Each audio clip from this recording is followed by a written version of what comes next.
Stop comparing yourself to strangers on the internet.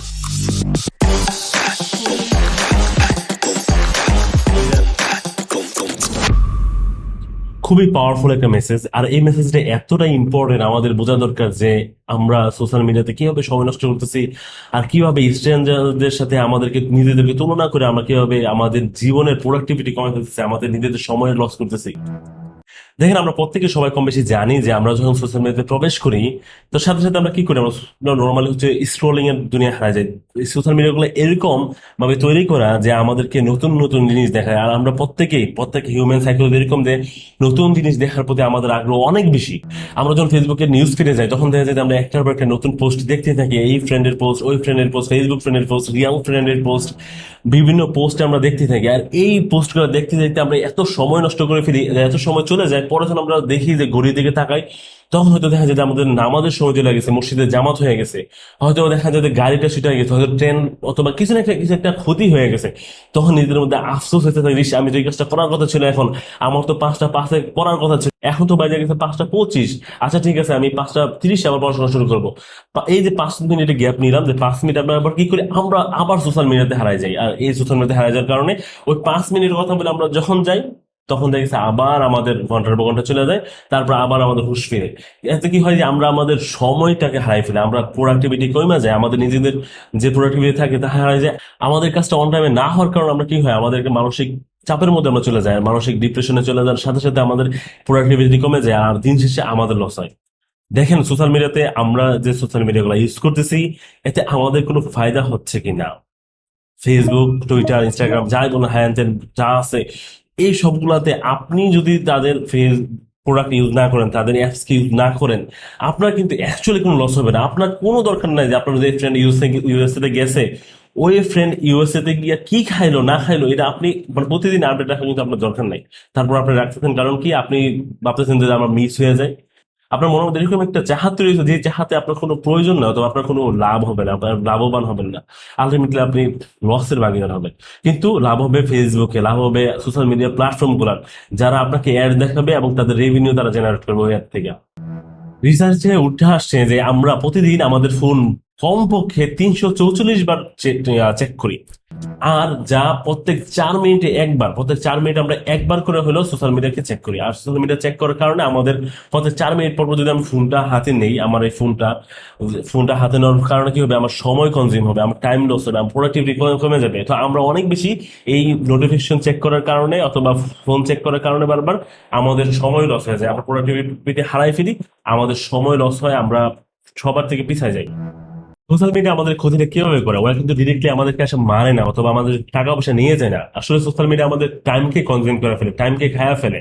আমরা যখন সব সোশ্যাল মিডিয়াতে যাই, সোশ্যাল মিডিয়া গুলো এমন ভাবে ডিজাইন করা, যেহেতু আমি একজন ডিজাইনার, আমি ভালো করে জানি কিভাবে ডিজাইন করা, আর সোশ্যাল মিডিয়া গুলো আমাদেরকে হুক করে ফেলে, মানে আমাদের আটকাই ফেলে। আমরা একটার পর একটা নতুন পোস্ট দেখার জন্য, একটার পর একটা নতুন আপডেট পাওয়ার জন্য মুখিয়ে থাকি সোশ্যাল মিডিয়ার মধ্যে, আর ওইটা আমাদের টাইমটা নিয়ে নেয়। আর যত বেশি টাইম আমরা সোশ্যাল মিডিয়া দিই, তত বেশি হচ্ছে ফেসবুক, ইনস্টাগ্রাম, টুইটার, টিকটক, এই সকল প্ল্যাটফর্ম গুলো আমাদেরকে বেশি বেশি অ্যাড দেখাতে পারে। আর যখন যত বেশি অ্যাড আমরা দেখি ওদের প্ল্যাটফর্মে, তত বেশি রেভিনিউ এরা জেনারেট করে আমাদের মাধ্যমে। এইভাবে হচ্ছে আমাদের সময়টা নষ্ট হয়ে যায়। আর দ্বিতীয় ক্ষতিটা আমাদের এরকম যে আমরা নিজেদেরকে কম্পেয়ার করতে থাকি ওই স্ট্রেঞ্জারের সাথে, যার পোস্ট আমরা দেখতেছি, অথবা যার যে ফ্রেন্ডের পোস্ট দেখতেছি, ছবি দেখতেছি, অথবা স্ট্যাটাস দেখতেছি, ওই ফ্রেন্ডের সাথে আমরা আমাদেরকে কম্পেয়ার করে আমরা নিজেদেরকে জাজ করার চেষ্টা করি।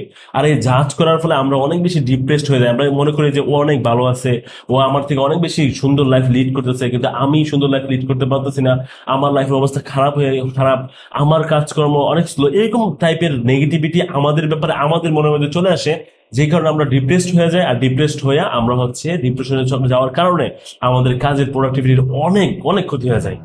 অ্যাকচুয়ালি সোশ্যাল মিডিয়াতে কি করতেছে, সোশ্যাল মিডিয়াতে আসলে সকল কিছু হচ্ছে অসত্য, সব মিথ্যা, সব হচ্ছে ফেক। আমার কাছে মনে হয় এজ এ পার্সন যে 99% পোস্ট হচ্ছে সোশ্যাল মিডিয়ার মধ্যে ফেক পোস্ট করা হয়। দেখেন, যে পার্সনটা এই গরমের মধ্যে স্যুটটাই পরে সুন্দর একটা ছবি ফেসবুকে পোস্ট করছে, ওই পার্সনটা কি স্যুটটাই পরে সারাদিন থাকতে পারবে? পারবে না, কারণ কি গরম আছে, তার লুঙ্গি অথবা গেঞ্জিতে একটা সময় কনভার্ট করতে হবে। কিন্তু আপনি কিন্তু তার সোশ্যাল মিডিয়ার ওই সুটটাই পড়া ছবিটা দেখে আপনি আপনাকে কম্পেয়ার করা শুরু করছেন যে না, আমি কেন এরকম ছবি দিতে পারলাম না, তো আমার কেন এরকম সুটটাই আমি পড়লাম না আজকে। কিন্তু এটা কিন্তু সময় না এটা করার। দেখেন আপনি আমার ডেস্কটা হয়তো দেখতেছেন যে এই ডেস্কটা দেখেন যে কি অবস্থা এখন, কত সুন্দর, কত ফিটফাট আছে না আমার ডেস্কটা, একদম সুন্দর। এবার কাজের ডেস্ক, আমি প্রতিদিন এখানেই কাজ করি, ডিজাইন নিয়ে চিন্তা ভাবনা করি, ক্লায়েন্টের কাজ করি, বিভিন্ন ধরনের মিটিং টিটিং গুলো করি। কিন্তু আমার ডেস্কটা কিন্তু সারাদিন এরকম ক্লিয়ার থাকে না। দেখেন কত পরিষ্কার এখন, এত পরিষ্কার থাকে না। আমার ডেস্কটা ঠিক এখন যেরকম দেখতেছেন এরকম থাকে, এরকম খুব মেসি থাকে, খুবই চার কাপ এটা সেটা সবকিছু এখানে থাকে। কারণ এত কিছু সবকিছু সরাইয়া সবসময় পরিষ্কার রেখে আমার পক্ষে কাজ করা সম্ভব না, তাহলে আমার প্রোডাক্টিভিটি অনেক কমে যাবে। আমি জাস্ট সোশ্যাল মিডিয়াতে সুন্দর একটা পোস্ট দেওয়ার জন্য অথবা আপনাদেরকে বোঝানোর জন্য ফার্স্টের ছবিটা তুলছি যে আমি যদি সোশ্যাল মিডিয়াতে পোস্ট দেই, তাহলে প্রথমে যে ছবিটা খুব পরিষ্কার, সবকিছু ক্লিন, নিট এন্ড ক্লিন, ওই ছবিটা আমি পোস্ট দিব। দ্বিতীয় যে ছবিটা আছে এখন যেটা দেখতেছেন, এই ছবিটা কিন্তু আমি পোস্ট দিব না, কারণ কি আমি জানি যে এই ছবি যদি আমি পোস্ট দেই তাহলে আমার ইমপ্রেশন অনেক কমে যাবে। আপনি মনে করবেন যে এই লোক কি করতেছে, তার পোস্টে তার ডেস্কটা অনেক ময়লা। তো আমি জানি যে এর জন্য আমার ইমপ্রেশন কমে যাবে। ঠিক সকল মানুষের সাইকোলজি সেম।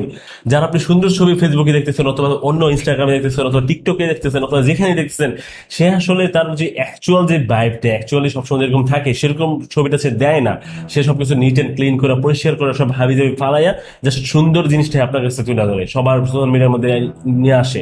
আর এই কারণে আমরা জানি না, হয়তো আমরা বুঝিও জিনিসটা, কিন্তু না বোঝার পরে না বোঝার মতো অবস্থা হয়ে যায়, আমাদের ব্রেন নিতে চায় না, আর আমরা তখন কম্পেয়ার করতে থাকি নিজেদেরকে তাদের সাথে।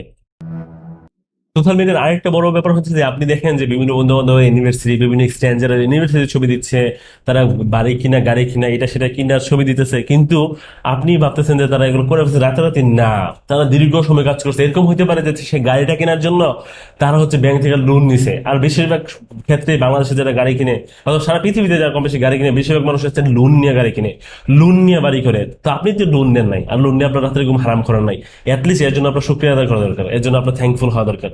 এখন বলবো হচ্ছে আমি কিভাবে ফলো করি, কি ফলো করি, আর কিভাবে এগুলো ফলো করে আমার যে রুলস আছে এই রুলস ফলো করে আমি আসলে খুব ভালো থাকার চেষ্টা করি, আমি খুব ভালো থাকি। আর তা হচ্ছে সবার আগে হচ্ছে আনফলো স্ট্র্যাটেজি।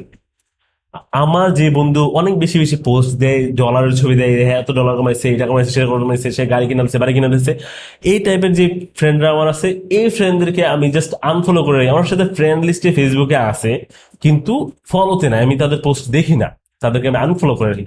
আমি কাদের পোস্ট দেখি, আমি তাদের পোস্ট দেখি যারা আমাকে ইন্সপায়ার করে, যারা আমাকে ভ্যালু দেয়। সাপোজ একজন আমাকে একটা কিছু শিখাবে, আমি জানি অনেক সুন্দর সুন্দর বাংলাদেশে ফেসবুক পেজ আছে, ইনস্টাগ্রামে বিভিন্ন ধরনের পোস্ট আসে, ইউএক্স ডিজাইন নিয়ে বিভিন্ন পোস্ট আসে, ফ্রিল্যান্সিং ব্যাপারে অনেক পোস্ট আছে ফেসবুকের মধ্যে, ইনস্টাগ্রামের মধ্যে। ওই পোস্টগুলো আমি দেখি। আমি নর্মালি কারো পার্সোনাল লাইফের কোনো কিছু নিয়ে বেশি ইন্টারেস্ট করি না, মাথা কামাই না, ফ্রেন্ড লিস্টে রেখেছি।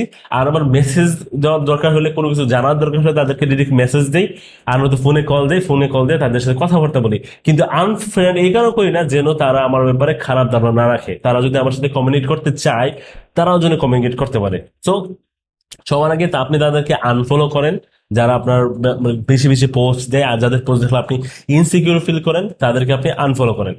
দ্বিতীয় আরেকটা টিপস হচ্ছে আপনি ফোনটাকে সবসময় কাজের সময় একটু দূরে রাখবেন। সাপোজ আমি এই টিভির কাজ করতেছি, এই মাইক্রোফোনের কাছে, এখন আমি এখানে আছি, আমি ফোনটাকে সাপোজ আমার চেয়ারের কাছে ওই পাশে একটা ডেস্ক আছে, ওখানে আমি রাখলাম। এটা কি হবে, আমি এই চেয়ারটাতে উঠা, এখান থেকে ওইটা ফোনটা আনবো না বারবার 4 মিনিট পর পর করার জন্য, চেক করার জন্য। কি করবো, আমি হয়তো একটা সময় পানি খেতে উঠছি অথবা ওয়াশরুমে যাবো, ওয়াশরুমে যাওয়ার সময় হয়তো দেখে যেতে পারি বা নাও দেখে যেতে পারি, আমি হয়তো ফোনের কথা ভুলে যাবো কাজ করতে করতে।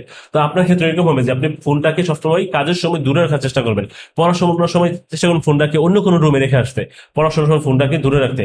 আর রাতের বেলায় যখন আপনি ঘুমাবেন, যে রাতের বেলা আপনার ওয়াইফাইটা অফ করে দেন, ফোনটাকে দূরে রেখে দেন, তারপরে হচ্ছে আপনি এখন ভালো একটা সুন্দর পিসফুল ঘুম পাবেন। তো এরকম কিছু টিপস আমি নর্মালি ইউজ করি, আর ইনশাল্লাহ আরো এরকম টিপস আমি যদি পাই, আমি এগুলো করি তাই এগুলো বলছি। অন্যদের কাছ থেকে টিপস যদি আমি পাই, আপনি আমাদের সাথে আবার শেয়ার করবেন ইনশাল্লাহ, শর্টের মাধ্যমে অথবা পোস্টের মাধ্যমে।